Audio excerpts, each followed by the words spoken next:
ਸਵਾਗਤ ਹੈ ਦੋਸਤੋ। ਅੱਜ ਦੇ ਇਸ ਨਵੇਂ ਵੀਡੀਓ ਦੇ ਵਿੱਚ ਰਿਆਸਤ ਫਰੀਦਕੋਟ ਦਾ ਇਤਿਹਾਸ ਅਤੇ ਇਤਿਹਾਸਿਕ ਸ਼ਾਹੀ ਇਮਾਰਤਾਂ ਦੀ ਅੱਜ ਆਪਾਂ ਗੱਲ ਕਰਦੇ ਹਾਂ। ਭਾਗ ਪੰਜਵਾਂ, ਇਤਿਹਾਸਿਕ ਸ਼ਾਹੀ ਇਮਾਰਤਾਂ। ਸ਼ਾਨਦਾਰ ਇਮਾਰਤਾਂ ਨਾ ਸਿਰਫ ਅਮਲੀ ਮਨੋਰਥ ਨੂੰ ਹੀ ਪੂਰਾ ਕਰਦੀਆਂ ਸਨ, ਸਗੋਂ ਇਹ ਹਾਕਮ ਦੀ ਅਥਾਰਟੀ ਅਤੇ ਦ੍ਰਿਸ਼ਟੀਗਤ ਦਾ ਵੀ ਪ੍ਰਤੀਕ ਹੁੰਦੀਆਂ ਸਨ। ਇਹਨਾਂ ਨੂੰ ਬਣਾਉਣ ਵਾਲੇ ਦਾ ਨਾਂ ਇਹ ਅਮਰ ਕਰ ਦਿੰਦੀਆਂ ਸਨ।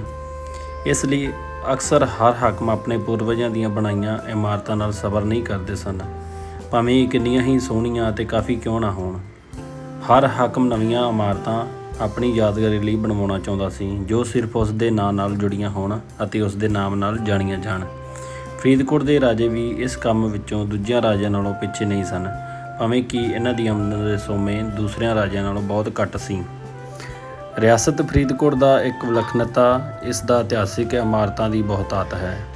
ਬਚਦੀਆਂ ਇਮਾਰਤਾਂ ਵਿੱਚ ਕਿਲ੍ਹਾ, ਮਹਿਲ, ਬਰਾਦਰੀ, ਦਰਵਾਜ਼ੇ, ਕੋਠੀਆਂ, ਯਾਦਗਾਰਾਂ, ਸੈਕਟਰੀਏਟ, ਘੰਟਾਘਰ, ਗੈਸਟ ਹਾਊਸ, ਸਰਾਗ, ਗ੍ਰੈਨਰੀ, ਅਸਤਬਲ, ਪੁਲਿਸ ਸਟੇਸ਼ਨ, ਜੇਲ੍ਹ, ਛਾਉਣੀ, factory, model farm, press, bank, water works, ਬਿਜਲੀ ਘਰ, ਫਰਾਸ਼ਖਾਨਾ, hangar, school, college, library, stadium, ਹਸਪਤਾਲ, ਦਾਣਾ ਮੰਡੀ, ਬਾਜ਼ਾਰ, ਆਦਰਸ਼ ਪਿੰਡ, ਗਰੀਬ ਘਰ, ਗੁਰਦੁਆਰਾ ਸਾਹਿਬ, ਮੰਦਰ, ਮਸਜਿਦ, ਈਦਗਾਹ ਅਤੇ ਸਾਰੀਆਂ ਕਿਸਮਾਂ ਸ਼ਾਮਲ ਹਨ। ਸ਼ੈਲੀ ਦੇ ਆਧਾਰ 'ਤੇ ਇਹਨਾਂ ਇਮਾਰਤਾਂ ਨੂੰ ਦੋ ਭਾਗਾਂ ਵਿੱਚ ਵੰਡਿਆ ਜਾ ਸਕਦਾ ਹੈ। ਪਹਿਲਾ ਸ਼ੈਲੀ, ਜੋ ਮੁਗਲ ਨੇ ਉਸਾਰੀ ਕਲਾ ਜਾਂ ਇਸ ਤੋਂ ਪਹਿਲੇ ਹਿੰਦੂ ਉਸਾਰੀ ਕਲਾ ਤੋਂ ਪੈਦਾ ਹੁੰਦੀ ਹੈ, ਜੋ ਕਿ ਆਰੰਭਿਕ ਮਹਿਲਾਂ ਜਾਂ ਮੰਦਰਾਂ, ਮਸਜਿਦਾਂ, ਗੁਰਦੁਆਰਿਆਂ ਵਰਗੀ ਧਾਰਮਿਕਤਾ ਇਮਾਰਤਾਂ ਵਿੱਚ ਨਜ਼ਰ ਆਉਂਦੀ ਹੈ। ਦੂਸਰੀ ਸ਼ੈਲੀ ਬਾਅਦ ਵਿੱਚ ਬਣਵਾਏ ਮਹਿਲਾਂ, ਰਾਜ ਪ੍ਰਬੰਧਕਾਂ ਅਤੇ ਹੋਰ ਗੈਰ ਧਾਰਮਿਕ ਇਮਾਰਤਾਂ ਲਈ ਵਰਤੀ ਗਈ ਹੈ। ਇਹ ਸ਼ੈਲੀ ਨਵ ਕਲਾਸੀਕਲ ਅਤੇ ਗੋਥਿਕ ਰਵੱਈਏ ਵਰਗੀਆਂ ਯੂਰਪੀਅਨ ਸ਼੍ਰੇਣੀਆਂ ਤੋਂ ਪ੍ਰੇਰਿਤ ਲੱਗਦੀ ਹੈ। ਦਰਅਸਲ ਇਹਨਾਂ ਵਿੱਚ ਬਹੁਤ ਸਾਰੀਆਂ ਇਮਾਰਤਾਂ ਲਈ ਕੋਈ ਸਥਾਨਿਕ ਨਮੂਨੇ ਮੌਜੂਦ ਨਹੀਂ ਸਨ ਜਿਨ੍ਹਾਂ ਦੀ ਨਕਲ ਕੀਤੀ ਜਾ ਸਕੇ, ਪਰ ਯੂਰਪੀਅਨ ਸ਼ੈਲੀਆਂ ਬਣੀਆਂ ਤਣੀਆਂ ਸਵੀਕਾਰ ਨਹੀਂ ਕਰ ਸਕਦੀਆਂ, ਇਸ ਲਈ ਇਹਨਾਂ ਨੂੰ ਸਥਾਨਕ ਸ਼ੈਲੀਆਂ ਦੇ ਤੱਤ ਵੀ ਸ਼ਾਮਲ ਕਰ ਲਏ ਗਏ ਹਨ। ਭਾਵੇਂ ਰਿਆਸਤ ਦੀਆਂ ਬਹੁਤ ਸਾਰੀਆਂ ਇਮਾਰਤਾਂ ਇਸ ਦੇ ਸਿੱਖ ਰਾਜ ਨੇ ਹੀ ਉਸਰਵਾਈਆਂ, ਪਰ ਫਿਰ ਵੀ ਇਹਨਾਂ ਇਮਾਰਤਾਂ 'ਤੇ ਇਹਨਾਂ ਦੀ ਸ਼ੈਲੀ ਨੂੰ ਸਿੱਖ ਸ਼ੈਲੀ ਦਾ ਨਾਂ ਨਹੀਂ ਦਿੱਤਾ ਜਾ ਸਕਦਾ। ਇਹਨਾਂ ਵਿੱਚੋਂ ਸਿਰਫ ਸਮਾਧਾਂ, ਗੁਰਦੁਆਰੇ, ਸਿੱਖ ਭਵਨ ਦੀ ਉਸਾਰੀ ਕਲਾ ਦੇ ਨਮੂਨੇ ਹੀ ਉਹਨਾਂ ਦੇ ਮੰਨੇ ਜਾ ਸਕਦੇ ਹਨ। 18ਵੀਂ ਸਦੀ ਦੇ ਅੰਤ ਵਿੱਚ ਪੰਜਾਬ ਵਿੱਚ ਸਿੱਖ ਸੱਤਾ ਸਥਾਪਿਤ ਹੋਣ ਤੋਂ ਪਹਿਲਾਂ ਇਹ ਇਲਾਕਾ ਮੁਗਲਾਂ ਅਧੀਨ ਸੀ। ਇਹ ਇਲਾਕਾ ਦਿੱਲੀ ਅਤੇ ਲਾਹੌਰ ਦੇ ਵਿਚਕਾਰ ਪੈਂਦਾ ਸੀ। ਦਿੱਲੀ ਇਸ ਦੇ ਤਕਰੀਬਨ 350 ਕਿਲੋਮੀਟਰ ਦੱਖਣ ਪੂਰਬ ਵੱਲ ਸੀ ਅਤੇ ਲਾਹੌਰ 110 ਕਿਲੋਮੀਟਰ ਉੱਤਰ ਪੂਰਬ ਵੱਲ ਸੀ। ਆਲੇ ਦੁਆਲੇ ਦੇ ਇਲਾਕੇ ਵਿੱਚ ਸੈਂਕੜੇ ਮੁਗਲ ਇਮਾਰਤਾਂ ਖੜ੍ਹੀਆਂ ਸਨ, ਵਿਸ਼ੇਸ਼ ਤੌਰ 'ਤੇ ਸਰਹੰਦ ਅਤੇ ਲਾਹੌਰ ਵਿਖੇ। ਲਾਹੌਰ ਵਿੱਚ ਉਨੀਆਂ ਹੀ ਵਿਭਿੰਨ ਤਰ੍ਹਾਂ ਦੀਆਂ ਇਮਾਰਤਾਂ ਮਿਲਦੀਆਂ ਹਨ ਜਿੰਨੀਆਂ ਕਿ ਦਿੱਲੀ ਜਾਂ ਆਗਰੇ ਵਿਖੇ ਹਨ। ਮੁਗਲ ਆਗਰਾ, ਦਿੱਲੀ, ਲਾਹੌਰ, ਸ਼ਾਹਰਾਹ, ਜੋ ਕਿ ਪੰਜਾਬ ਵਿੱਚ ਦੀ ਲੰਘਦਾ ਸੀ, ਦੇ ਨਾਲ ਭਾਂਤ-ਭਾਂਤ ਦੀਆਂ ਮੁਗਲ ਇਮਾਰਤਾਂ ਮੌਜੂਦ ਸਨ। ਇਸ ਲਈ ਇਹ ਸੁਭਾਵਿਕ ਹੀ ਸੀ ਕਿ ਅਗਲੇ ਸਮੇਂ ਵਿੱਚ ਪੈਦਾ ਹੋਣ ਵਾਲੀ ਸ਼ੈਲੀ ਦੀਆਂ ਜੜ੍ਹਾਂ ਵੀ ਇਸ ਵਿੱਚ ਹੋਣ ਤੇ ਹੈ ਵੀ ਸਨ। ਹਾਕਮਾਂ ਦੀਆਂ ਬਣਵਾਈਆਂ ਇਮਾਰਤਾਂ ਵਿੱਚੋਂ ਪ੍ਰਮੁੱਖ ਕਿਲ੍ਹਾ, ਸ਼ਾਹੀ ਨਿਵਾਸ ਹੁੰਦੇ ਸਨ। ਅਜਿਹੀਆਂ ਇਮਾਰਤਾਂ ਵਿੱਚ ਸਿਰਫ ਰਾਜਧਾਨੀ ਹੀ ਨਹੀਂ, ਸਗੋਂ ਆਪਣੇ ਸਾਰੇ ਇਲਾਕੇ ਵਿੱਚ ਕਈ ਵਾਰ ਇਲਾਕੇ ਤੋਂ ਬਾਹਰ ਵੀ ਉਸਰਵਾਏ ਜਾਂਦੇ ਸਨ। ਇਹ ਤੁਸੀਂ ਦੇਖ ਸਕਦੇ ਹੋ ਨਕਸ਼ੇ ਦੇ ਵਿੱਚ, ਤੁਹਾਨੂੰ ਅਸੀਂ ਸਕਰੀਨ 'ਤੇ ਨਕਸ਼ਾ ਦਿਖਾ ਰਹੇ ਹਾਂ। ਜਿਵੇਂ ਕਿ ਫਰੀਦਕੋਟ ਦੇ ਹਾਕਮਾਂ ਦੀਆਂ ਇਮਾਰਤਾਂ ਵੇਖੋਗੇ, ਇਹਨਾਂ ਦੀਆਂ ਘੱਟੋ ਘੱਟ 3 ਰਿਹਾਇਸ਼ਘਰਾਂ ਰਿਆਸਤਾਂ ਦੇ ਬਾਹਰ ਸਨ। ਕਿਲ੍ਹਾ ਅਤੇ ਇਸ ਵਿਚਲੀਆਂ ਇਮਾਰਤਾਂ। ਆਈਨੇ ਬਰਾੜ ਵੰਸ਼ ਮੁਤਾਬਕ ਹਮੀਰ ਸਿੰਘ, ਜੋ 1763 ਤੋਂ 82 ਤੱਕ ਰਾਜ ਕੀਤਾ, ਨੇ ਇੱਥੋਂ ਦੇ 30 ਕਿਲੋਮੀਟਰ ਦੂਰ ਪਿੰਡ ਕੋਟਕਰੋੜ ਦੇ ਕਿਲ੍ਹੇ ਨੂੰ ਤੜਵਾ ਕੇ ਇਸ ਦੀਆਂ ਇੱਟਾਂ ਨਾਲ ਫਰੀਦਕੋਟ ਦਾ ਕਿਲ੍ਹਾ ਬਣਵਾਇਆ ਸੀ। ਕਿਲ੍ਹੇ ਦੀਆਂ ਕੰਧਾਂ 'ਤੇ ਅਨੇਕਾਂ ਥਾਈਂ ਦੱਸਦੀਆਂ ਨਾਨਕਸ਼ਾਹੀ ਇੱਟਾਂ ਵੀ ਇਸ ਦੀ ਗਵਾਹੀ ਦਿੰਦੀਆਂ ਹਨ। ਹੋ ਸਕਦਾ ਹੈ ਕਿ ਇਸ ਥਾਂ 'ਤੇ ਪਹਿਲਾਂ ਕੋਈ ਕੱਚਾ ਕਿਲ੍ਹਾ ਰਿਹਾ ਹੋਵੇ। ਦੰਦ-ਕਥਾਵਾਂ ਪਾਸੇ ਕਰਕੇ ਕਿਹਾ ਜਾ ਸਕਦਾ ਹੈ ਕਿ ਇਸ ਥਾਂ 'ਤੇ ਪਹਿਲੀ ਵਾਰ ਪੱਕੇ ਕਿਲ੍ਹੇ ਦੀ ਉਸਾਰੀ ਹਮੀਰ ਸਿੰਘ ਨੇ ਹੀ ਕਰਵਾਈ ਸੀ। ਆਈਨੇ ਬਰਾੜ ਵੰਸ਼ ਤੋਂ ਇਹ ਵੀ ਪਤਾ ਲੱਗਦਾ ਹੈ ਕਿ ਰਾਜਾ ਬਿਕਰਮ ਸਿੰਘ ਦੇ ਰਾਜਕਾਲ ਤੋਂ ਪਹਿਲਾਂ ਇੱਥੋਂ ਦੇ ਮਹਾਜਨਾਂ ਅਤੇ ਸ਼ਾਹੂਕਾਰਾਂ ਨੇ ਮਕਾਨ ਦੇ ਕਿਲ੍ਹੇ ਦੇ ਅੰਦਰ ਹੀ ਬਣਾਏ ਸਨ। 1837 ਦੀ ਇੱਕ ਨਵਾਂ ਸ਼ਹਿਰ ਵਸਾਇਆ ਜਾ ਚੁੱਕਾ ਸੀ। ਬਿਕਰਮ ਸਿੰਘ ਨੇ ਹੁਕਮ ਦਿੱਤਾ ਕਿ ਮਹਾਜਨਾਂ ਅਤੇ ਸ਼ਾਹੂਕਾਰਾਂ ਦੇ ਕਿਲ੍ਹੇ ਜਿੱਥੇ ਬਾਹਰ ਜਾਣ ਆਪਣੀ ਮਰਜ਼ੀ ਨਾਲ ਮਕਾਨ ਬਣਾ ਸਕਦੇ ਹਨ। ਕਿਲ੍ਹਾ ਸਿਰਫ ਸ਼ਾਹੀ ਰਿਹਾਇਸ਼ਾਂ ਅਤੇ ਮਹਿਲਾਂ ਲਈ ਰਾਖਵਾਂ ਕਰ ਦਿੱਤਾ ਗਿਆ। ਕਿਲ੍ਹੇ ਦਾ ਅੰਦਰਲਾ ਹਿੱਸਾ ਪੱਧਰ ਕਰਕੇ ਮਹਿਲ ਮੁਬਾਰਕ ਸਮੇਤ ਹੋਰ ਮਹਿਲਾਂ ਦੀ ਉਸਾਰੀ ਕਰਵਾਈ ਗਈ। ਬਿਕਰਮ ਸਿੰਘ ਦੁਆਰਾ ਪਹਿਲਾਂ ਮਹਿਲਾਂ ਅਤੇ ਬਾਗਾਂ ਦੀ ਉਸਾਰੀ ਦੀ ਗਵਾਹੀ ਫਰੀਦਕੋਟ ਸਟੇਟ ਗੈਜੀਟੀਅਰ ਵੀ ਭਰਦਾ ਹੈ। ਆਈਨੇ ਬਰਾੜ ਬੰਸ਼ ਕਿਲ੍ਹੇ ਦੇ ਦਰਵਾਜ਼ੇ ਤੇ ਇਸ ਦਾ ਇੱਕ ਸਾਹਮਣੇ ਖੂਬਸੂਰਤ ਬਾਜ਼ਾਰ ਦੀ ਉਸਾਰੀ ਬਾਰੇ ਵੀ ਲਿਖਦਾ ਹੈ। ਕਿਲ੍ਹੇ ਅੰਦਰ ਹੋਰ ਇਮਾਰਤਾਂ ਸਮੇਂ ਸਿਰ ਅਤੇ ਬਾਅਦ ਵਿੱਚ ਹਾਕਮਾਂ ਨੇ ਵੀ ਬਣਵਾਈਆਂ। ਨਕਸ਼ਾ 3 ਦੇ ਵਿੱਚ 212 ਮੀਟਰ ਲੰਬੀ ਬਾਹੀ ਵਾਲਾ ਇੱਕ ਵਰਗਾਕਾਰ ਕਿਲ੍ਹੇ ਦੇ ਵਿਚਕਾਰ ਸਥਿਤ ਹੈ। ਇਸ ਦੀਆਂ ਕੰਧਾਂ ਨੂੰ ਮਜ਼ਬੂਤੀ ਬਖਸ਼ਣ ਲਈ ਹਰ ਕੋਨੇ ਤੇ ਇੱਕ ਬੁਰਜ ਦੇ ਇਲਾਵਾ ਹਰ ਬਾਹੀ ਤੇ 4 ਬੁਰਜ ਹੋਰ ਹਨ। ਪ੍ਰਵੇਸ਼ ਲਈ ਪੂਰਬੀ ਕੰਧ ਵਿੱਚ ਇੱਕ ਵੱਡਾ ਦਰਵਾਜ਼ਾ ਹੈ ਜਿਸ ਵਿੱਚ ਹਾਥੀ ਦੀ ਸਵਾਰੀ ਲੰਘ ਸਕਦੀ ਹੈ। ਨਕਸ਼ਾ ਨੰਬਰ 4 ਲਾਗੇ ਦੇ ਦੋਹਾਂ ਪਾਸੇ ਕੰਧਾਂ ਉੱਪਰ ਸਜਾਵਟੀ ਚਿੱਤਰ ਬਣੇ ਹੋਏ ਹਨ ਜੋ ਕਿ 1924 ਦੇ ਚਰਚਿਤ ਕੀਤੇ ਗਏ ਹਨ ਜਦੋਂ ਕੈਪਟਨ ਬਰਿਊਨ ਰਿਆਸਤ ਇੰਜੀਨੀਅਰ ਅਤੇ ਮਿਲਟਰੀ ਦਾ ਸਲਾਹਕਾਰ ਸੀ। ਇਹਨਾਂ ਦੇ ਚਤੇਰਿਆਂ ਵਿੱਚ ਗੋਰਾ ਸਿੰਘ ਨਾਂ ਦਾ ਇੱਕ ਸਥਾਨਕ ਮਿਸਤਰੀ ਵੀ ਸੀ। ਇਹਨਾਂ ਚਿੱਤਰਾਂ ਅਤੇ ਕਿਲ੍ਹਾ ਵਿਚਲੇ ਹੋਰ ਅਨੇਕਾਂ ਚਿੱਤਰਾਂ ਦਾ ਵਿਸ਼ਾ ਵਸਤੂ ਕ੍ਰਿਸ਼ਨ ਦੇ ਜੀਵਨ ਵਿੱਚੋਂ ਲਿਆ ਗਿਆ ਹੈ। ਨਕਸ਼ਾ ਨੰਬਰ 5 ਵਿੱਚ ਤੁਸੀਂ ਦੇਖ ਸਕਦੇ ਹੋ ਇਹ ਸ਼ਾਇਦ ਇਸ ਲਈ ਵੀ ਸੀ ਕਿ ਫਰੀਦਕੋਟ ਦੇ ਰਾਜੇ ਆਪਣੇ ਆਪ ਨੂੰ ਕ੍ਰਿਸ਼ਨ ਭਗਵਾਨ ਦੇ ਵੰਸ਼ਜ ਮੰਨਦੇ ਸਨ। ਦਰਵਾਜ਼ੇ ਦੀ ਉੱਪਰਲੀ ਮੰਜ਼ਿਲ 'ਤੇ ਸ਼ੀਸ਼ ਮਹਿਲ ਹੈ ਜੋ ਕਿ ਲਗਭਗ ਸਾਰੇ ਰਾਜਪੂਤ ਅਤੇ ਮੁਗਲ ਮਹਿਲਾਂ ਦਾ ਅਭਿੰਨ ਅੰਗ ਹੁੰਦਾ ਸੀ। ਇਸ ਲਈ ਮਹਿਲ ਦੀ ਉਸਾਰੀ 1876 ਵਿੱਚ ਰਾਜਾ ਬਿਕਰਮ ਸਿੰਘ ਨੇ ਕਰਵਾਈ ਸੀ। ਜਿਵੇਂ ਕਿ ਨਾਂ ਤੋਂ ਹੀ ਜ਼ਾਹਰ ਹੁੰਦਾ ਹੈ ਕਿ ਮਹਿਲ ਦੀਆਂ ਕੰਧਾਂ 'ਤੇ ਛੋਟੇ ਸ਼ੀਸ਼ਿਆਂ ਤੇ ਨਾਲ ਕੀਤੀ ਸਜਾਵਟ ਹੈ ਜੋ ਫੁੱਲ ਪੱਤੀਆਂ ਦੇ ਵੱਖ-ਵੱਖ ਤਰ੍ਹਾਂ ਦੇ ਨਮੂਨਿਆਂ 'ਚੋਂ ਜੁੜੇ ਹੋਏ ਹਨ। ਤਸਵੀਰ ਨੰਬਰ 6 ਅਤੇ 7 ਉਹਨਾਂ ਸੋਮਿਆਂ ਵਿੱਚ ਜਦ ਸ਼ੀਸ਼ੇ ਦੇ ਹਰੇਕ ਟੁਕੜੇ ਰੋਸ਼ਨੀ ਦਾ ਪ੍ਰਤੀਬਿੰਬ ਕਰਦੇ ਹੋਵੇਗਾ ਵੇਖਣ ਵਾਲਾ ਨਜ਼ਾਰਾ ਹੋਵੇਗਾ। ਸ਼ੀਸ਼ ਮਹਿਲ ਦੇ ਨਾਲ ਜੁੜੀ ਚਿੱਤਰਸ਼ਾਲਾ ਹੈ ਜਿਸ ਦੀ ਹਰੇਕ ਕੰਧ ਦੇ ਉੱਪਰ 2 ਵੱਡੇ ਚਿੱਤਰ ਹਨ। ਇਹਨਾਂ ਵਿੱਚੋਂ 2 ਚਿੱਤਰਾਂ ਨੂੰ ਛੱਡ ਕੇ ਬਾਕੀਆਂ ਦਾ ਵਿਸ਼ਾ ਧਾਰਮਿਕ ਸੀ ਜਿਵੇਂ ਗੋਪੀਆਂ ਸੰਗ ਕ੍ਰਿਸ਼ਨ, ਬਲਦ ਤੇ ਸਵਾਰ ਸ਼ਿਵ, ਸ਼ੇਰ ਤੇ ਸਵਾਰ ਪਾਰਵਤੀ, ਗਣੇਸ਼ ਬਾਲੇ ਮਰਦਾਨੇ ਸੰਗ ਗੁਰੂ ਨਾਨਕ ਦੇਵ ਜੀ, ਘੋੜੇ ਤੇ ਸਵਾਰ ਗੁਰੂ ਗੋਬਿੰਦ ਸਿੰਘ ਜੀ ਆਦਿ। ਤਸਵੀਰ ਨੰਬਰ 11 ਅਤੇ 12 ਵਿੱਚ ਤੁਸੀਂ ਕਲਾਬਾਜ਼ਾਂ ਦੇ ਕਰਤੱਵ ਦੇਖ ਸਕਦੇ ਹੋ ਜੋ ਕਿ ਦੱਖਣੀ ਕੰਧ 'ਤੇ ਅਨੇਕ ਛੋਟੇ ਚਿੱਤਰ ਨਾਲ ਦਰਸਾਈ ਗਈ ਹੈ। ਇੰਝ ਲੱਗਦਾ ਹੈ ਕਿ ਸਾਰਾ ਕੰਮ ਪਹਾੜੀ ਚਿੱਤਰਕਾਰਾਂ ਦੁਆਰਾ ਕੀਤਾ ਹੋਇਆ ਹੈ। ਕਿਲ੍ਹੇ ਵਿੱਚ ਪ੍ਰਵੇਸ਼ ਕਰਨ 'ਤੇ ਸਾਹਮਣੇ ਬਰਾਦਰੀ 'ਤੇ ਨਜ਼ਰ ਪੈਂਦੀ ਹੈ। ਖੱਬੇ ਹੱਥ ਵੱਲ ਜੁੜੀਆਂ 2 ਹਵੇਲੀਆਂ ਹਨ ਜਿਨ੍ਹਾਂ ਦਾ ਨਾਂ ਹਵੇਲੀ ਮਾਈ ਸਾਹਿਬ ਬੂੜੀਆ ਰਾਣੀ ਨਰਿੰਦਰ ਕੌਰ ਅਤੇ ਹਵੇਲੀ ਮਾਈ ਸਾਹਿਬ ਬਾਪਿਆਰੀ ਰਾਣੀ ਹਰਦਿੱਤ ਕੌਰ ਹਨ। ਇਹ ਦੋਹੇ ਰਾਣੀਆਂ ਰਾਜਾ ਬਲਬੀਰ ਸਿੰਘ ਦੀਆਂ ਪਤਨੀਆਂ ਸਨ। ਦੋਹਾਂ ਵਿੱਚ ਪ੍ਰਵੇਸ਼ ਖੂਬਸੂਰਤ ਤਰਾਸ਼ੇ ਹੋਏ ਲੱਕੜ ਦੇ ਦਰਵਾਜ਼ਿਆਂ ਰਾਹੀਂ ਹੈ। ਮਾਈ ਸਾਹਿਬ ਬੂੜੀਆ ਦੀ ਹਵੇਲੀ ਵਿੱਚ ਇੱਕ ਪਾਸੇ ਉਹ ਸਥਾਨ ਹੈ ਜਿਸ ਬਾਰੇ ਕਿਹਾ ਜਾਂਦਾ ਹੈ ਕਿ ਇੱਥੇ ਬਾਬਾ ਫਰੀਦ ਸਾਹਿਬ ਜੀ ਨੇ ਆਪਣੀ ਟੋਕਰੀ ਸੁੱਟੀ ਸੀ। ਇਸ ਹਵੇਲੀ ਦੀ ਛੱਤ ਜਿਓਮੈਟ੍ਰਿਕ ਨਮੂਨਿਆਂ ਵਿੱਚ ਜੁੜੇ ਹੋਏ ਗੂੜ੍ਹੇ ਰੰਗਾਂ ਵਿੱਚੋਂ ਰੰਗੇ ਲੱਕੜ ਦੇ ਟੁਕੜਿਆਂ ਨਾਲ ਬਣੀ ਹੋਈ ਹੈ ਜਿਸ ਨੂੰ ਸੰਦੂਕੀ ਛੱਤ ਕਿਹਾ ਜਾਂਦਾ ਹੈ। ਕਿਲ੍ਹੇ ਵਿੱਚ ਇੱਕ ਤੀਸਰੀ ਹਵੇਲੀ ਵੀ ਹੈ ਜਿਸ ਦਾ ਨਾਂ ਹਵੇਲੀ ਮਾਈ ਸਾਹਿਬ ਮਣੀ ਮਾਜਰਾ ਰਾਣੀ ਸੂਰਜ ਕੌਰ ਸੀ ਪਰ ਇਹ ਖੰਡਰ ਹੋ ਚੁੱਕੀ ਹੈ। ਪਰ ਇਸ ਦੇ ਦਰਵਾਜ਼ੇ 'ਤੇ ਇੱਟਾਂ ਤਰਾਸ਼ ਕੇ ਕੀਤੀ ਸਜਾਵਟ ਬਚੀ ਹੋਈ ਹੈ। ਇਸ ਦਾ ਲੱਕੜ ਦਾ ਦਰਵਾਜ਼ਾ ਤੇ ਚੁਗਾਠਾਂ ਵੀ ਲੱਕੜ ਦੀ ਤਰਾਸ਼ੀ ਬਿਹਤਰੀਨ ਦਾ ਨਮੂਨਾ ਹੈ ਜੋ ਕਿ ਪੰਜਾਬ ਦੀ ਲੱਕੜ ਤਰਾਸ਼ੀ ਕਲਾ ਦੀ ਵਿਸ਼ੇਸ਼ਤਾ ਸੀ। ਹਵੇਲੀ ਮਾਈ ਸਾਹਿਬ ਬਾਪੀਆਣਾ ਦੇ ਪੱਛਮ ਵੱਲ ਮਹਿਲ ਮੁਬਾਰਕ ਨਾਂ ਦੀ ਵਿਸ਼ਾਲ ਇਮਾਰਤ ਹੈ। 1934 ਵਿੱਚ ਸੈਕਟਰੀਏਟ ਦੀ ਇਮਾਰਤ ਉਸਾਰੀ ਤੋਂ ਪਹਿਲੇ ਰਾਜਾ ਦਰਬਾਰ ਇਸ ਇਮਾਰਤ ਵਿੱਚ ਲੱਗਦਾ ਸੀ। ਇਮਾਰਤ ਦਾ ਮੁੱਖ ਹਿੱਸਾ ਇਸ ਦਾ ਹਾਲ ਹੈ। ਇਹ ਹਾਲ ਦੇ ਆਸ-ਪਾਸ ਪਹਿਲੀ ਮੰਜ਼ਲ ਦੇ ਅੰਦਰ ਤੋਂ ਝਾਕਦੀਆਂ ਖਿੜਕੀਆਂ ਅਤੇ ਗੈਲਰੀਆਂ ਸ਼ਾਇਦ ਸ਼ਾਹੀ ਔਰਤਾਂ ਲਈ ਸਨ ਜਿੱਥੋਂ ਉਹ ਦਰਬਾਰ ਦੀ ਕਾਰਵਾਈ ਵੇਖ ਸਕਦੀਆਂ ਹੋਣਗੀਆਂ। ਗਰਮੀ ਸਰਦੀ ਕੰਟਰੋਲ ਕਰਨ ਲਈ ਹਾਲ ਦੀ ਛੱਤ ਦੋਹਰੀ ਬਣਾਈ ਗਈ ਸੀ। ਹੇਠਲੀ ਲੱਕੜ ਅਤੇ ਬਾਹਰਲੀ ਟੀਨ ਅਤੇ ਉਸ ਦੀਆਂ ਚਾਦਰਾਂ। ਹੇਠਲੀ ਛੱਤ ਤੋਂ ਸਟੋਕੋ ਨਾਲ ਸਜਾਵਟੀ ਨਮੂਨੇ ਬਣਾਏ ਹੋਏ ਹਨ। ਹਾਲ ਦੀਆਂ ਕੰਧਾਂ ਉੱਪਰੀ ਕਿਨਾਰੇ 'ਤੇ ਸਟੋਕੋ ਵਿੱਚ ਬਣੇ ਹੋਏ ਛੋਟੇ ਫਰਿਸ਼ਤਿਆਂ ਦੀਆਂ ਆਕ੍ਰਿਤ ਮੰਨੀਆਂ ਜਾਂਦੀਆਂ ਹਨ ਜਿਨ੍ਹਾਂ ਨੂੰ ਈਸਾਈ ਧਰਮ ਵਿੱਚ ਈਸ਼ਵਰਤਾ ਦੀ ਹੋਂਦ ਦਾ ਪ੍ਰਤੀਕ ਮੰਨਿਆ ਜਾਂਦਾ ਹੈ। 16 ਦਸੰਬਰ 1998 ਦੇ ਦਿਨ ਸ਼ਾਮ ਦੇ ਸਮੇਂ 4:45 ਤੇ ਰਾਜਾ ਬਲਵੀਰ ਸਿੰਘ ਦੀ ਤਾਜਪੋਸ਼ੀ ਇਸੇ ਹਾਲ ਵਿੱਚ ਹੋਈ ਸੀ। ਕਿਲ੍ਹੇ ਵਿੱਚ ਤੋਸ਼ਾਖਾਨਾ ਦੀ ਉਸਾਰੀ 1911 ਵਿੱਚ ਕਰਵਾਈ ਗਈ। ਤੋਸ਼ਾਖਾਨਾ ਦੇ ਨੇੜੇ ਏਅਰ ਰੇਡ ਸ਼ੈਲਟਰ ਹੈ ਜਿਸ ਦੀ ਉਸਾਰੀ 1939 ਵਿੱਚ ਦੂਜੇ ਵਿਸ਼ਵ ਯੁੱਧ ਛਿੜਨ 'ਤੇ ਰਾਜਾ ਹਰਿੰਦਰ ਸਿੰਘ ਨੇ ਕਰਵਾਈ ਸੀ।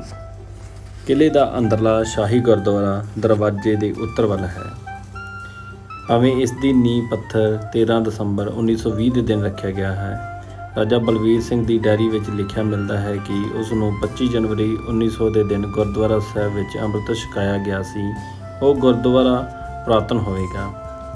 ਇਹਨਾਂ ਇਮਾਰਤਾਂ ਦੇ ਇਲਾਵਾ ਕਿਲ੍ਹੇ ਵਿੱਚ ਰੇਡੀਓ ਬ੍ਰੌਡਕਾਸਟਿੰਗ ਸੈਂਟਰ ਦੀ ਇਮਾਰਤ ਅਤੇ ਇੱਕ ਹੋਰ ਬਰਾਦਰੀ ਹੈ। ਕਿਲ੍ਹੇ ਦੇ ਮੁੱਖ ਦਰਵਾਜ਼ੇ ਦੇ ਸਾਹਮਣੇ ਇੱਕ ਚੌਂਕ ਸੀ ਜੋ ਹੁਣ ਸਿਰਫ ਇੱਕ ਪੁਰਾਤਨ ਤਸਵੀਰ ਵਿੱਚ ਸੁਰੱਖਿਅਤ ਹੈ।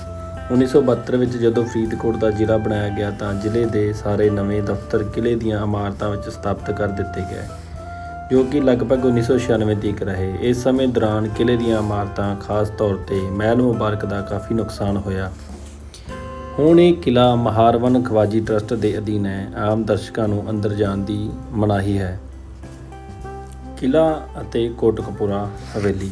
ਕੋਟਕਪੂਰੇ ਵਿੱਚ ਪਹਿਲੇ ਕਿਲ੍ਹੇ ਦੀ ਉਸਾਰੀ ਔਰੰਗਜ਼ੇਬ ਦੇ ਰਾਜ ਦੌਰਾਨ ਚੌਧਰੀ ਕਪੂਰੇ ਨੇ ਕਰਵਾਈ ਸੀ। ਲੱਗਦਾ ਹੈ ਕਿ ਇਹ ਕਿਲ੍ਹਾ ਕੱਚਾ ਸੀ, ਕਿਉਂਕਿ 1766 ਵਿੱਚ ਜੋਧ ਰਾਹੀਂ ਇੱਥੇ ਨਵਾਂ ਕਿਲ੍ਹਾ ਬਣਵਾਉਣ ਦਾ ਲਿਖਤੀ ਸਬੂਤ ਮਿਲਦਾ ਹੈ। ਇਹ ਕਿਲ੍ਹਾ ਵਰਤਮਾਨ ਬੱਸ ਅੱਡੇ ਤੋਂ 200 ਗਜ ਦੀ ਦੂਰੀ 'ਤੇ ਸਥਿਤ ਹੈ। ਇਸ ਦੇ ਆਲੇ ਦੁਆਲੇ ਦੀ ਵਸੋਂ ਨੂੰ ਹਾਲੇ ਵੀ ਪੁਰਾਣਾ ਸ਼ਹਿਰ ਕਿਹਾ ਜਾਂਦਾ ਹੈ। 1970 ਵਿਆਹ ਤੀਕ ਕਿਲ੍ਹੇ ਦਾ ਕੁਝ ਹਿੱਸਾ ਮੈਂ ਆਪ ਵੇਖਿਆ ਹੈ। ਸਵਰਗਵਾਸੀ ਸਰਦਾਰ ਵਜ਼ੀਰ ਸਿੰਘ, ਜੋ ਕਿ ਇਸ ਇਲਾਕੇ ਦੇ ਪਹਿਲੇ ਵਸਨੀਕ ਸਨ, ਪੁਰਾਣੇ ਵਸਨੀਕ, ਨੇ ਦੱਸਿਆ ਹੈ ਕਿ ਇਸ ਕਿਲ੍ਹੇ ਦੇ 8 ਬੁਰਜ ਸਨ ਅਤੇ ਇੱਕ ਦਰਵਾਜ਼ਾ। ਇਸ ਦਰਵਾਜ਼ੇ ਤੱਕ ਪਹੁੰਚਣ ਲਈ 8 ਪੌੜੀਆਂ ਸਨ ਅਤੇ ਕਿਲ੍ਹੇ ਦੇ ਅੰਦਰਲੀ ਹਵੇਲੀ ਤੱਕ ਪਹੁੰਚ ਕੇ 10 ਕੁ ਪੌੜੀਆਂ ਚੜ੍ਹ ਕੇ ਜਾਣਾ ਪੈਂਦਾ ਸੀ। ਕਿਲ੍ਹੇ ਵਿੱਚ ਇੱਕ 2 ਮੰਜ਼ਲੀ ਹਵੇਲੀ ਸੀ ਜੋ 1986 ਵਿੱਚ ਸਰਕਾਰ ਵੱਲੋਂ ਅਸੁਰੱਖਿਅਤ ਕਰਾਰ ਕਰਾ ਕੇ ਡੇਗ ਦਿੱਤੀ ਗਈ। ਹੁਣ ਇਸ ਦੀ ਇੱਕ ਪੁਰਾਣੀ ਤਸਵੀਰ ਬਚੀ ਹੈ ਜੋ ਡਿੱਗਣ ਤੋਂ ਪਹਿਲਾਂ ਮੈਂ ਹਵੇਲੀ ਵਿੱਚ ਵੇਖੀ ਸੀ। ਇਸ ਦੀਆਂ ਬਹੁਤੀਆਂ ਛੱਤਾਂ ਡਿੱਗ ਚੁੱਕੀਆਂ ਹਨ। ਇਹ ਹਵੇਲੀ ਆਪਣੀ ਉਸਾਰੀ ਸ਼ੈਲੀ ਤੋਂ ਇੰਨੀ ਪੁਰਾਣੀ ਨਹੀਂ ਲੱਗਦੀ ਕਿ ਇਸ ਦੀ ਉਸਾਰੀ ਜੋਧ ਨੇ 18ਵੀਂ ਸਦੀ ਵਿੱਚ ਕਰਵਾਈ ਹੋਵੇ। ਇਹ ਫਰੀਦਕੋਟ ਕਿਲ੍ਹਿਆਂ ਵਿਚਲੀ ਹਵੇਲੀ ਨਾਲ ਵੀ ਵੱਧ ਮਿਲਦੀ ਜੁਲਦੀ ਹੈ, ਜਿਨ੍ਹਾਂ ਦੀ ਉਸਾਰੀ ਰਾਜਾ ਬਿਕਰਮ ਸਿੰਘ ਨੇ ਕਰਵਾਈ ਸੀ। ਕਿਲ੍ਹਾ ਵਿਚਲਾ ਇੱਕ ਪੁਰਾਤਨ ਖੂਹ ਅਜੇ ਵੀ ਬਚਿਆ ਹੋਇਆ ਹੈ, ਜਿਸ ਦੇ ਆਲੇ ਦੁਆਲੇ ਹੁਣ ਪਾਰਕ ਹੈ। ਵਜ਼ੀਰ ਸਿੰਘ ਦੇ ਦੱਸਣ ਮੁਤਾਬਕ ਕਿਲ੍ਹੇ ਦੇ ਨੇੜੇ ਹੀ ਰਾਜੇ ਦੇ ਅੰਨ ਦੇ ਗੋਦਾਮ ਸਨ, ਜਿੱਥੇ ਜਿਣਸ ਦੇ ਰੂਪ ਵਿੱਚ ਇਕੱਠਾ ਕੀਤਾ ਗਿਆ ਮਾਲੀਆ ਰੱਖਿਆ ਜਾਂਦਾ ਸੀ। ਸਰਕਾਰੀ ਬਾਗ ਕੋਟਕਪੂਰਾ। ਜਿਸ ਥਾਂ 'ਤੇ ਹੁਣ ਸਰਕਾਰੀ ਸੀਨੀਅਰ ਸੈਕੰਡਰੀ ਸਕੂਲ ਲੜਕੀਆਂ ਦਾ ਹੈ, ਇੱਥੇ 1948 ਤੋਂ ਪਹਿਲਾਂ ਫਰੀਦਕੋਟ ਦੇ ਰਾਜਿਆਂ ਦਾ ਬਾਗ ਹੁੰਦਾ ਸੀ। ਨਕਸ਼ਾ ਨੰਬਰ 6 ਵਿੱਚ ਤੁਸੀਂ ਇਸ ਨੂੰ ਦੇਖ ਸਕਦੇ ਹੋ। ਇਸੇ ਲਈ ਹੁਣ ਵੀ ਇਸ ਦੇ ਆਲੇ ਦੁਆਲੇ ਇਲਾਕੇ ਨੂੰ ਸਰਕਾਰੀ ਬਾਗ ਕਿਹਾ ਜਾਂਦਾ ਹੈ। ਆਇਨਾ ਏ ਬਰਾੜ ਵੰਸ਼ ਵਿੱਚ ਜ਼ਿਕਰ ਹੈ ਕਿ ਰਾਜਾ ਬਿਕਰਮ ਸਿੰਘ ਹਰ ਸਾਲ ਕੁਝ ਕੁ ਸਮਾਂ ਕੱਟ ਕੇ ਕੋਟਕਪੂਰੇ ਵਿੱਚ ਠਹਿਰਿਆ ਕਰਦਾ ਸੀ, ਜਿਸ ਲਈ ਉਸ ਨੇ ਇਸ ਬਾਗ ਵਾਲੀ ਕੋਠੀ ਵਿੱਚ ਵਾਧਾ ਕੀਤਾ। ਇੱਥੇ ਹੋਰ ਕੁਝ ਇਮਾਰਤਾਂ ਦੀ ਉਸਾਰੀ ਕਰਵਾਈ। ਹੁਣ ਇਸ ਬਾਗ ਵਿੱਚ ਸਿਰਫ ਇਸ ਦੇ ਇੱਕ ਦਰਵਾਜ਼ਾ, ਵਿਚਲਾ ਗੋਲ ਮਹਿਲ, ਛਤਰੀ ਅਤੇ 2 ਮੰਜ਼ਲੀ ਇਮਾਰਤ ਬਚੇ ਹਨ। ਦਰਵਾਜ਼ੇ ਦੀ ਇਮਾਰਤ ਵਿੱਚ ਹੁਣ ਸਕੂਲ ਦਾ ਦਫ਼ਤਰ ਹੈ।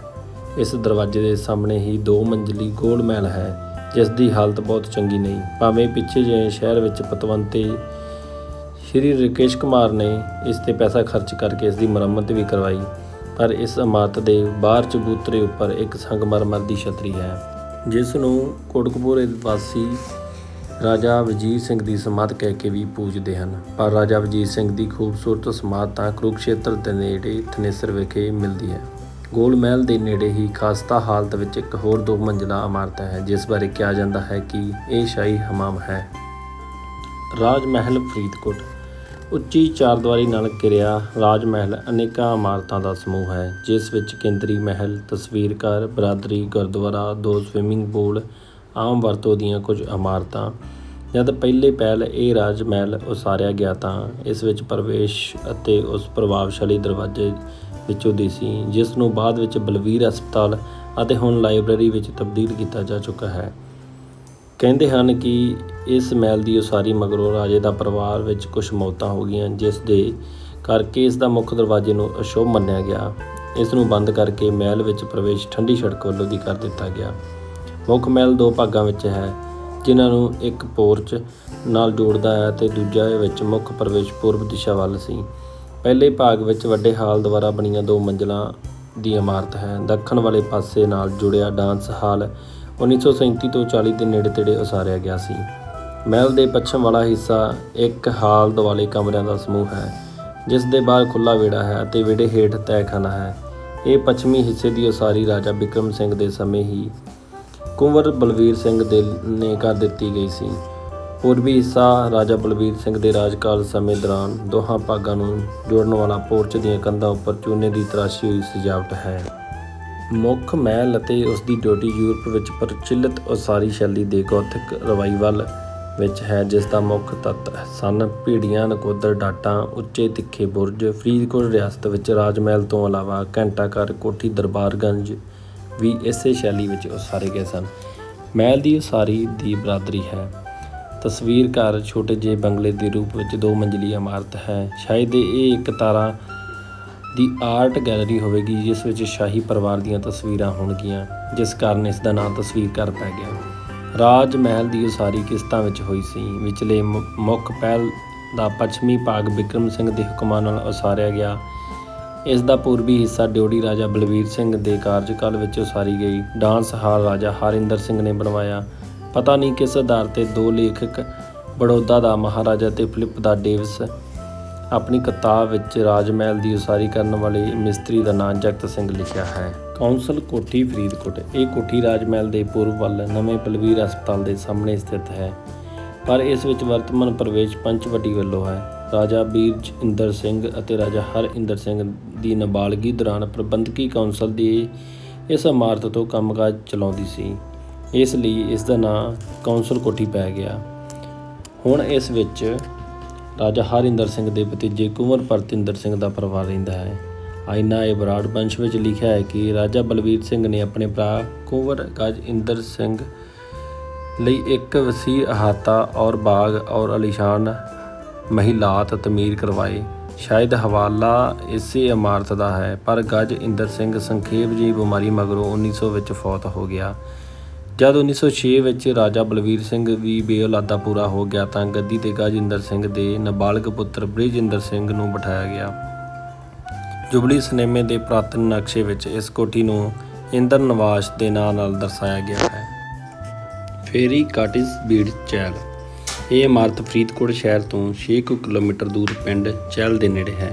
ਆਇਨਾ ਏ ਬਰਾੜ ਵਿੱਚ ਇਸ ਇਮਾਰਤ ਕੰਪਲੈਕਸ ਨੂੰ ਸ਼ਿਕਾਰਗਾਹ ਲਿਖਿਆ ਗਿਆ ਹੈ, ਜਿਸ ਦੀ ਉਸਾਰੀ ਰਾਜਾ ਬਲਬੀਰ ਸਿੰਘ ਨੇ ਕਰਵਾਈ ਸੀ। ਰਾਜਾ ਬਲਬੀਰ ਸਿੰਘ ਆਪਣੀ 1900 ਦੀ ਡਾਇਰੀ ਵਿੱਚ ਲਿਖਿਆ ਹੈ ਕਿ ਫੇਰੀ ਕਾਟੇ ਨਾਂ ਜੋ ਬੀੜ ਕੋਠੀ ਦੀ ਚੱਠ 8 ਅਪ੍ਰੈਲ ਨੂੰ ਹੋਈ। ਇਸ ਦੀ ਮੁੱਖ ਕੇਂਦਰੀ ਇਮਾਰਤ ਵਿੱਚ 4 ਕਮਰੇ ਹਨ। ਇਸ ਦੇ ਪੂਰਬ ਵੱਲ ਜਨਾਨਾ ਕੋਠੀ ਹੈ। ਕੋਠੀ ਦੇ ਅੰਦਰ ਛੋਟਾ ਜਿਹਾ ਘੰਟਾਘਰ ਹੈ, ਜਿਸ ਦੀ ਘੜੀ ਗਾਇਬ ਹੋ ਚੁੱਕੀ ਹੈ। ਉੱਤਰ ਵੱਲ ਇੱਕ ਪੱਕਾ ਤਲਾਅ ਅਤੇ ਨੇੜੇ ਇੱਕ ਖੂਹ ਹੈ। ਇਹ ਕੋਠੀ ਦੀ ਤਾਰੀਫ ਕਰਦੇ ਹੋਏ ਮੱਖਣ ਸਿੰਘ ਲਿਖਦਾ ਹੈ, ਨਾਲ ਲੱਗਦਾ ਜਨਾਨਾ ਕੋਠੀ ਵਿੱਚ ਵਲਗਣ ਦਾ ਪ੍ਰਵੇਸ਼ ਮੂਹਰੇ ਘੰਟਾਘਰ ਨਾਲ ਇੱਕ ਵਿਲੱਖਣ ਖੂਬਸੂਰਤ ਦ੍ਰਿਸ਼ ਨੂੰ ਪੇਸ਼ ਕਰਦੀ ਹੈ। ਕੋਠੀ ਆਰਾਇਸ਼ਗੰਜ ਫਰੀਦਕੋਟ। ਫਰੀਦਕੋਟ ਕੋਟਕਪੂਰਾ ਸੜਕ 'ਤੇ ਸਥਿਤ ਕੋਠੀ ਵਿੱਚ ਹੁਣ ਕਾਫੀ ਤਬਦੀਲੀਆਂ ਆ ਚੁੱਕੀਆਂ ਹਨ। ਇਸ ਨੂੰ ਜ਼ਿਲ੍ਹੇ ਦੇ ਸੀਨੀਅਰ ਸੁਪਰਡੈਂਟ ਪੁਲਿਸ ਸਰਕਾਰੀ ਰਿਹਾਇਸ਼ ਤੌਰ 'ਤੇ ਵਰਤਿਆ ਜਾ ਰਿਹਾ ਹੈ। ਸ਼ਾਇਦ ਇਹ ਉਹੀ ਇਮਾਰਤ ਹੈ ਜਿਸ ਨੂੰ ਰਾਜਾ ਬਲਬੀਰ ਸਿੰਘ ਨੇ ਆਪਣੀ 1998 ਦੀ ਡਾਇਰੀ ਵਿੱਚ ਚਾਂਦਨੀ ਮਹਿਲ ਲਿਖਦਾ ਹੈ। ਉਹ ਲਿਖਦਾ ਹੈ ਕਿ ਉਸਨੇ ਇਹ ਇਮਾਰਤ ਦਾ ਨਕਸ਼ਾ, ਜੋ ਉਸਨੇ ਆਪ ਹੀ ਤਿਆਰ ਕੀਤਾ ਸੀ, ਆਪਣੇ ਪਿਤਾ ਨੂੰ ਵਿਖਾਇਆ। ਆਇਨਾ ਏ ਬਰਾੜ ਵੰਸ਼ ਮੁਤਾਬਕ ਇਸ ਇਮਾਰਤ ਦੀ ਉਸਾਰੀ ਰਾਜਾ ਬਲਬੀਰ ਸਿੰਘ ਨੇ ਕਰਵਾਈ ਸੀ। ਨਾਂ ਆਰਾਇਸ਼ ਗਜ ਦੀ ਸ਼ਬਦੀ ਅਰਥ ਹੈ ਸਜਾਵਟ ਦਾ ਖਜ਼ਾਨਾ। ਸ਼ਾਇਦ ਆਪਣੀ ਅਸਲ ਹਾਲਤ ਵਿੱਚ ਇਹ ਇਮਾਰਤ ਦੇ ਬਹੁਤ ਸਜਾਵਟ ਹੋਵੇ, ਜੋ ਕਿ ਹੁਣ ਨਾ ਬਚੀ। 1948 ਵਿੱਚ ਰਿਆਸਤ ਪੈਪਸੂ ਦਾ ਭਾਗ ਬਣ ਜਾਣ ਮਗਰੋਂ ਇਹ ਇਮਾਰਤ ਦਾ ਕੁਝ ਸਮਾਂ ਹਾਈ ਕੋਰਟ ਦੇ ਜੱਜ ਸਰਦਾਰ ਹਰਬਖਸ਼ ਸਿੰਘ ਨੇ ਵੀ ਇਸ ਵਿੱਚ ਰਿਹਾਇਸ਼ ਕੀਤੀ। ਕੋਠੀ ਪਰੀ ਮਹਿਲ ਫਰੀਦਕੋਟ। ਇਹ ਕੋਠੀ ਉਪਰੋਕਤ ਕੋਠੀ ਦੇ ਨਜ਼ਦੀਕ ਹੀ ਸੀ, ਜੋ ਬਾਅਦ ਵਿੱਚ ਇਸ ਨੂੰ ਢਹਿ ਕੇ ਇਸ ਦੀ ਥਾਂ 'ਤੇ ਡਿਪਟੀ ਕਮਿਸ਼ਨਰ ਦੀ ਕੋਠੀ ਨੂੰ ਉਸਾਰ ਦਿੱਤਾ ਗਿਆ। ਇਹ ਕੋਠੀ ਦਾ ਸਰੂਪ ਇੱਕ ਪੁਰਾਣੀ ਡਰਾਇੰਗ ਵਿੱਚ ਸਥਿਤ ਹੈ, ਜੋ ਤੁਸੀਂ ਤਸਵੀਰ 'ਚ ਦੇਖ ਸਕਦੇ ਹੋ। ਮੱਖਣ ਸਿੰਘ ਨੇ ਵੀ ਇਸ ਦਾ ਨਾਂ ਪਰੀ ਮਹਿਲ ਹੀ ਲਿਖਦਾ ਹੈ। ਤਸਦੀਕ ਕਰਦੇ ਹਾਂ ਕਿ ਇਸ ਦੀ ਉਸਾਰੀ ਵੀ ਰਾਜਾ ਬਲਬੀਰ ਸਿੰਘ ਨੇ ਕਰਵਾਈ ਸੀ। ਆਇਨਾ ਏ ਬਰਾੜ ਵੰਸ਼ ਵਿੱਚ ਰਾਜਾ ਬਲਬੀਰ ਸਿੰਘ ਵੱਲੋਂ ਬਣਵਾਈ ਗਈ ਕਿਸੇ ਕੋਠੀ ਸ਼ਾਦ ਵਿਲਾ ਦਾ ਜ਼ਿਕਰ ਆਉਂਦਾ ਹੈ। ਕੁਝ ਕਿਹਾ ਨਹੀਂ ਜਾ ਸਕਦਾ ਕਿ ਇਹ ਸ਼ਾਦ ਵਿਲਾ ਵਾਲਾ ਕੋਠੀ ਪਰੀ ਮਹਿਲ ਹੈ ਜਾਂ ਕੋਈ ਹੋਰ ਵੱਖਰੀ ਇਮਾਰਤ। 1948 ਤੋਂ ਬਾਅਦ ਕੁਝ ਸਮਾਂ ਇਹ ਕੋਠੀ ਮਾਲੀਆ ਸਕੱਤਰ ਸਰਦਾਰ ਪੂਰਨ ਸਿੰਘ ਦੀ ਰਿਹਾਇਸ਼ ਬਣੀ ਰਹੀ। ਕੋਠੀ ਮਜੂੰਗ ਲਾਹੌਰ। ਲਾਹੌਰ ਦੇ ਪ੍ਰੋਫੈਸਰ ਅਬਦੁਲ ਰਹਿਮਾਨ ਮੁਤਾਬਕ 3 ਕੁ ਦਹਾਕਿਆਂ ਪਹਿਲੇ 30 ਕੇ ਕੋਠੀ ਲਾਹੌਰ ਦੇ ਮਜੂੰਗ ਇਲਾਕੇ ਵਿੱਚ ਮੌਜੂਦ ਸੀ। ਫਿਰ ਮਾਲੀਆ ਵਿਭਾਗ ਨੇ ਇਸ ਨੂੰ ਢਹਿ ਕੇ ਇਸ ਦੀ ਥਾਂ 'ਤੇ ਆਪਣੇ ਦਫ਼ਤਰ ਬਣਾ ਲਏ, ਪਰ ਹਾਲੇ ਵੀ ਇਸ ਥਾਂ 'ਤੇ ਫਰੀਦਕੋਟ ਹਾਊਸ ਦੇ ਨਾਂ ਨਾਲ ਇਹ ਜਾਣਿਆ ਜਾਂਦਾ ਹੈ। ਰਾਜਾ ਬਿਕਰਮ ਸਿੰਘ ਦੇ ਰਾਜਕਾਲ ਦੌਰਾਨ। ਇਸ ਵਿੱਚ ਕੋਠੀ ਦੀ ਉਸਾਰੀ ਵੀ ਰਾਜਾ ਬਲਬੀਰ ਸਿੰਘ ਨੇ ਹੀ ਕਰਵਾਈ ਸੀ। ਸ਼ਾਇਦ ਇਹੋ ਕੋਠੀ ਸੀ ਜੋ ਆਪਣੇ ਰਾਜ ਤਿਲਕ ਮਗਰੋਂ ਰਾਜਾ ਬਲਬੀਰ ਸਿੰਘ ਨੇ ਆਪਣੇ ਭਰਾ ਕੁੰਵਰ ਗਜ ਇੰਦਰ ਸਿੰਘ ਨੂੰ ਦੇ ਦਿੱਤੀ ਸੀ। ਕੈਨਲਵਰਥ, ਸ਼ੇਰਵੁੱਡ, ਕੋਜੀਨੂਕ, ਮਸ਼ੋਬਰਾ, ਹਿਮਾਚਲ ਪ੍ਰਦੇਸ਼। ਇਹ ਤਿੰਨੇ ਸ਼ਾਹੀ ਇਮਾਰਤਾਂ ਸ਼ਿਮਲੇ ਤੋਂ 8 ਕਿਲੋਮੀਟਰ ਉੱਤਰ ਪੂਰਬ ਵੱਲ ਸਥਿਤ ਸਨ, ਪਰ 9 ਜੂਨ 2003 ਦੇ ਦਿਨ ਅੱਗ ਲੱਗਣ ਕਾਰਨ ਖਤਮ ਹੋ ਗਈਆਂ। ਫਰੀਦਕੋਟ ਦੇ ਹਾਕਮਾਂ ਨੇ ਇਹ ਤਿੰਨੇ ਇਮਾਰਤਾਂ ਬਣਾਈਆਂ 2 ਲੱਖ ਰੁਪਏ ਵਿੱਚ ਹੀ ਖਰੀਦੀਆਂ ਸਨ। ਇਹਨਾਂ ਵਿੱਚੋਂ ਸਿਰਫ ਇਮਾਰਤ ਕੈਨਲਵਰਥ ਬਾਰੇ ਐਡਵਰਡ ਜੇ ਬੁੱਕ ਦੀ ਕਿਤਾਬ ਸ਼ਿਮਲਾ ਪਾਸਟ ਅਤੇ ਪ੍ਰੈਜੈਂਟ ਵਿੱਚ ਕੁਝ ਵੇਰਵਾ ਮਿਲਦਾ ਹੈ, ਜਿਸ ਮੁਤਾਬਕ ਪਹਿਲਾਂ ਇਸ ਥਾਂ ਦਾ ਮਾਲਕ ਸ਼ਿਮਲਾ ਬੈਂਕ ਕਾਰਪੋਰੇਸ਼ਨ ਵਾਲਾ ਸਵਰਗਵਾਸੀ ਮਿਸਟਰ ਐਫ ਪੀਟਰਸ ਸੀ। 1899 ਤੀਕ ਇਸ ਨੂੰ ਦਾ ਰਿਫਿਊਜ਼ ਨਾਂ ਨਾਲ ਜਾਣਿਆ ਜਾਂਦਾ ਸੀ। ਫਿਰ ਕਰਨਲ ਸਰ ADR ਮੈਕੈਜੀ ਨੇ ਇਹ ਜਾਇਦਾਦ ਖਰੀਦ ਲਈ ਅਤੇ ਇੱਥੇ ਸ਼ਾਨਦਾਰ ਮਕਾਨ ਉਸਰਵਾਏ ਅਤੇ ਬਗੀਚੇ ਵੀ ਲਵਾਏ। ਕੈਨਲਵਰਥ ਸਮੇਂ-ਸਮੇਂ 'ਤੇ ਅਨੇਕਾਂ ਮੁੱਖ ਕਮਾਂਡਰਾਂ ਦੇ ਕਬਜ਼ੇ ਵਿੱਚ ਰਿਹਾ। ਸਰ ਮੈਕੈਜੀ ਦੀ ਮੌਤ ਦੇ ਬਾਅਦ ਇਹ ਜਾਇਦਾਦ ਨਾਭੇ ਦੇ ਮਹਾਰਾਜਾ ਨੇ ਖਰੀਦ ਲਈ, ਜਿਸ ਤੋਂ ਰਿਆਸਤ ਫਰੀਦਕੋਟ ਦੀ ਮਹਾਰਾਣੀ ਨੇ ਖਰੀਦ ਲਈ। ਕੋਠੀ ਕਸੌਲੀ, ਹਿਮਾਚਲ ਪ੍ਰਦੇਸ਼। ਆਇਨਾ ਏ ਬਰਾੜ ਵੰਸ਼ ਦਾ ਲੇਖਕ ਜ਼ਿਕਰ ਕਰਦਾ ਹੈ ਕਿ ਰਾਜਾ ਬਲਬੀਰ ਸਿੰਘ ਨੇ 22 ਜੂਨ 1900 ਦੇ ਦਿਨ ਕਸੌਲੀ ਅਵਾਨ ਏ ਮੁਬਾਰਕ ਵਿੱਚ ਬ੍ਰਿਟਿਸ਼ ਫੌਜ ਦੀ ਮਿਸਰ ਮੁਹਿੰਮ ਵਿੱਚ ਜਿੱਤ ਦਾ ਜਸ਼ਨ ਮਨਾਇਆ ਅਤੇ ਕੋਠੀ ਬਾਰੇ ਹੋਰ ਕੋਈ ਜ਼ਿਆਦਾ ਜਾਣਕਾਰੀ ਨਹੀਂ ਮਿਲਦੀ। ਕੋਠੀ ਸ਼ਿਮਲਾ, ਹਿਮਾਚਲ ਪ੍ਰਦੇਸ਼। ਆਇਨਾ ਏ ਬਰਾੜ ਤੋਂ ਸਿਰਫ ਇੰਨੀ ਜਾਣਕਾਰੀ ਮਿਲਦੀ ਹੈ ਕਿ ਰਾਜਾ ਬਲਬੀਰ ਸਿੰਘ ਨੇ ਲਾਹੌਰ ਦੀ ਕੋਠੀ ਮੁਜੰਗ ਵਾਂਗੂ ਇਹ ਕੋਠੀ ਵੀ ਕੁੰਵਰ ਗਜ ਇੰਦਰ ਸਿੰਘ ਨੂੰ ਦੇ ਦਿੱਤੀ। ਫਰੀਦਕੋਟ ਹਾਊਸ, ਦਿੱਲੀ। ਇਹ ਇਮਾਰਤ ਇੰਡੀਆ ਗੇਟ ਦੇ ਉੱਤਰ ਵੱਲ ਕਰਪਨਿਕਸ ਮਾਰਗ 'ਤੇ ਸਥਿਤ ਹੈ। ਹੁਣ ਇਸ ਵਿੱਚ ਰਾਸ਼ਟਰੀ ਮਨੁੱਖੀ ਅਧਿਕਾਰ ਕਮਿਸ਼ਨ ਦਾ ਦਫ਼ਤਰ ਹੈ, ਪਰ ਅਜੇ ਵੀ ਇਹ ਖਵਾਜੀ ਟਰੱਸਟ ਦੀ ਮਲਕੀਅਤ ਹੈ। ਇਹ ਸੀ ਅੱਜ ਦਾ ਫਰੀਦਕੋਟ ਦੀਆਂ ਇਤਿਹਾਸਿਕ ਇਮਾਰਤਾਂ ਦਾ ਇਤਿਹਾਸ, ਜਿਸ ਦੇ ਵਿੱਚ ਤੁਸੀਂ ਤਸਵੀਰਾਂ ਦੇ ਰਾਹੀਂ ਇਸ ਦੀਆਂ ਇਤਿਹਾਸਿਕ ਇਮਾਰਤਾਂ ਜੋ ਇੰਡੀਆ, ਪਾਕਿਸਤਾਨ ਤੋਂ ਇਲਾਵਾ ਹੋਰ ਵੀ ਸੂਬਿਆਂ ਦੇ ਵਿੱਚ ਹਨ ਤੁਸੀਂ ਦੇਖੀਆਂ। ਸੋ ਬਣੇ ਰਹੋ ਵੀਡੀਓ ਦੇ ਵਿੱਚ, ਅਗਲਾ ਚੈਪਟਰ ਜਲਦੀ ਤੁਹਾਡੇ ਲਈ ਲੈ ਕੇ ਆਵਾਂਗੇ। ਅਗਰ ਵੀਡੀਓ 'ਤੇ ਨਵੇਂ ਹੋ ਤਾਂ ਚੈਨਲ ਨੂੰ ਜ਼ਰੂਰ ਸਬਸਕ੍ਰਾਈਬ ਕਰੋ ਅਤੇ ਆਪਣੇ ਦੋਸਤਾਂ, ਮਿੱਤਰਾਂ, ਰਿਸ਼ਤੇਦਾਰਾਂ ਨੂੰ ਇਸ ਵੀਡੀਓ ਨੂੰ ਸ਼ੇਅਰ ਕਰਨਾ ਨਾ ਭੁੱਲਣਾ ਅਤੇ ਬਾਕੀ ਜਾਣਕਾਰੀ ਲਈ ਇਸ ਦੇ ਪਹਿਲੇ 4 ਭਾਗਾਂ ਨੂੰ ਵੀ ਤੁਸੀਂ ਦੇਖ ਸਕਦੇ ਹੋ। ਵੀਡੀਓ ਦੇਖਣ ਲਈ ਧੰਨਵਾਦ।